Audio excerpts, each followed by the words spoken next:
Gue mau cerita sesuatu. Kemarin, gue lagi buka-buka aplikasi bank, ngelihat angka di situ. Terus, bingung. Bukan bingung karena uangnya hilang ya, tapi bingung karena angkanya udah naik dikit dari bulan lalu, tapi kenapa gue merasa biasa aja? Bahkan agak kosong, kayak, oke, bagus, sekarang apa? Pernah ngalamin hal yang sama? Ngejar sesuatu, akhirnya dapet, eh, malah ngerasa hampa.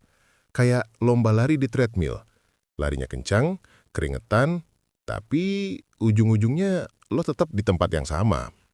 Uangnya numpuk, tapi hidup kok kayak nggak jelas arahnya. Kayak bangun pagi, kerja, dapat duit, tidur, ulang lagi besoknya. Buat apa sebenarnya semua ini? Nah, kalau lo ngerasain itu, mungkin kita lagi ngerasain hal yang sama. Kita kehilangan why-nya. Halo, selamat datang kembali di Logika Tenang, tempat kita naruh logika di atas emosi, biar bisa tenang dalam setiap keputusan. Di seri Filosofi Finansial kali ini, kita nggak bakal bahas cara cari duit 10 juta dalam semalam. Kita juga nggak bakal bahas saham mana yang harus lo beli besok. Hari ini, kita mau ngobrolin sesuatu yang lebih mendasar. Sesuatu yang, tanpa ini, semua strategi finansial kita cuman kayak kapal tanpa kemudi. Kita akan bahas tujuan. Atau dalam bahasa kerennya, finding your financial why. Karena tanpa tahu buat apa uang itu, kita cuma jadi budak dari angka di layar. Kita kerja, buat uang, tapi uangnya nggak bekerja untuk kita, untuk hidup yang lebih bermakna. Bagian 1, uang itu alat, bukan tujuan. Pertama, kita harus sepakatin satu hal dulu.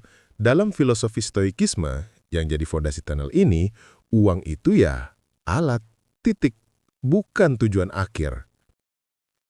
Coba bayangin lo punya palu yang paling keren di dunia. Tajam, kuat, berkilau, tapi lo nggak tahu mau dipakai buat apa, buat pakuin apa, buat bangun apa. Palu itu akhirnya cuma jadi pajangan, atau malah jadi beban karena takut kecuri. Uangnya sama aja, dia cuman alat. Seorang stoik, Seneca, pernah nulis begini, "Money has never yet made anyone rich." Duit nggak pernah bikin siapapun jadi kaya. Waduh, kontroversi nih. Tapi maksudnya apa? Kekayaan yang sebenarnya itu bukan tentang jumlah yang lo punya, tapi tentang sejauh apa uang itu bisa bawa lo pada kehidupan yang baik, pada virtu, pada ketenangan pikiran, pada kebebasan. Kalau lo cuma numpuk duit demi numpuk duit, lo itu kayak kolektor palu. Kelihatannya keren, tapi hidup lo nggak kebangun apa-apa. Nah, sekarang gue tanya, dan ini pertanyaan jujur yang mungkin agak susah dijawab. Buat lo, uang itu alat buat apa? Bagian 2, menemukan why finansial dengan stoikisme. Oke, gimana caranya nemuin why itu? Kita bisa pinjam kacamata dari stoikisme. Mereka bilang, hidup yang baik itu adalah hidup selaras dengan alam dan akal budi kita. Hidup dengan virtu, kebijaksanaan, keberanian, keadilan, dan penguasaan diri. Nah, uang bisa jadi kendaraan untuk mencapai itu. Mari kita urai beberapa why yang mungkin, yang selaras dengan filosofi ini. Pertama, kebebasan waktu dan pikiran. Buat gua pribadi, ini why yang paling utama. Gue ngejar duit bukan buat beli jet pribadi, tapi biar gue bisa bilang enggak. Bisa bilang enggak ke proyek yang enggak sejalan dengan nilai gue. Bisa bilang enggak ke meeting yang enggak penting. Bisa punya waktu buat hal yang benar-benar gue anggap berharga. Baca buku, ngobrol sama keluarga, atau ya bikin video kayak gini buat lo semua.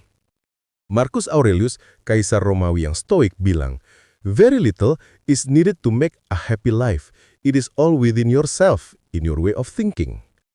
Tapi, punya sedikit utang, punya tabungan yang cukup, itu bantu banget buat bikin pikiran tenang. Biar kita bisa fokus mikirin hal-hal yang lebih besar, bukan cuma mikirin tagihan bulan depan.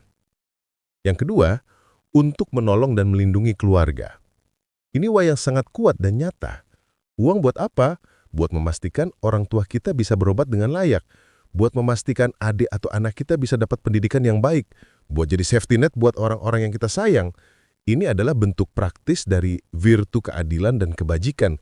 Kita menggunakan sumber daya kita, uang, untuk kebaikan orang terdekat. Itu tujuan yang mulia banget. Yang ketiga, untuk berkontribusi pada sesama. Why-nya bisa lebih luas lagi. Mungkin lo punya passion untuk isu lingkungan.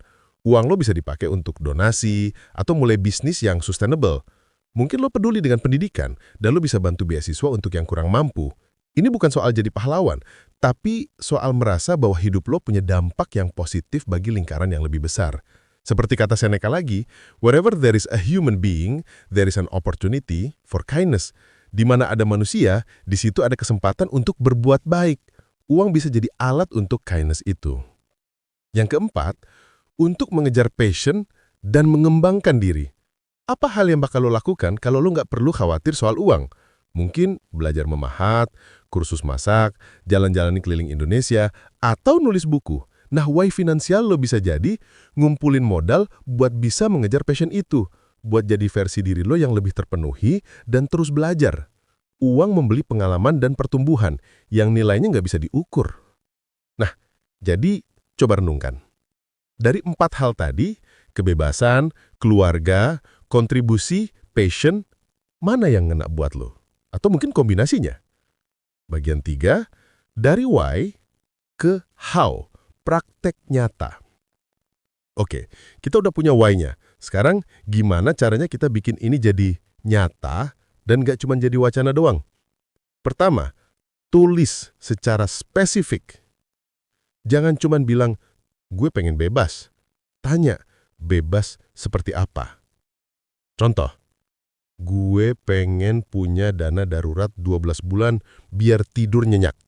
Gue pengen punya investasi yang dalam 10 tahun lagi bisa ngasilin pasif income buat biaya sekolah S2 adek gue. Gue pengen nabung 50 juta dalam setahun buat modal buka kedai kopi kecil-kecilan. Semakin spesifik, semakin kuat why-nya. Lo nggak cuma nabung, lo lagi membeli ketenangan pikiran atau mewujudkan mimpi adek lo. Yang kedua, hidupkan why itu setiap hari.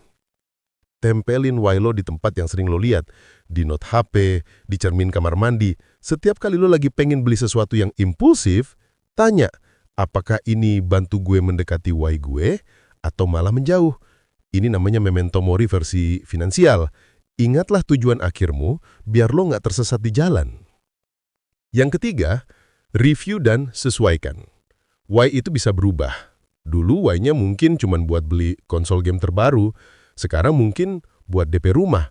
Nggak apa-apa, yang penting kita selalu sadar dan sengaja memilih why kita. Jangan sampai kita numpuk uang cuma karena kebiasaan atau tekanan sosial. Jadi, setelah ngobrolin ini, gue mau ajak lo kembali ke pertanyaan awal tadi. Uang buat apa? Dengan nemuin why-nya, uang nggak lagi jadi angka mati di aplikasi bank. Dia jadi narasi. Dia jadi alat yang kita pegang dengan sadar untuk membangun hidup yang kita inginkan. Hidup yang bermakna, yang tenang, dan yang sesuai dengan nilai-nilai kita. Gue tutup dengan quote favorit gue dari Viktor Frankl. Those who have a why to live can bear with almost any how. Mereka yang punya alasan untuk hidup bisa bertahan menghadapi hampir semua cara. Orang yang punya why finansial yang kuat bisa melewati semua hal yang ribet seperti nabung, investasi, hidup sederhana dengan lebih ikhlas dan tenang. Karena mereka tahu, mereka sedang menuju ke suatu tempat yang berarti. Nah, buat lo yang pengen lanjut diskusi atau mau cerita tentang why finansial lo, langsung aja komen di bawah. Gue baca semua dan kita bisa belajar bareng.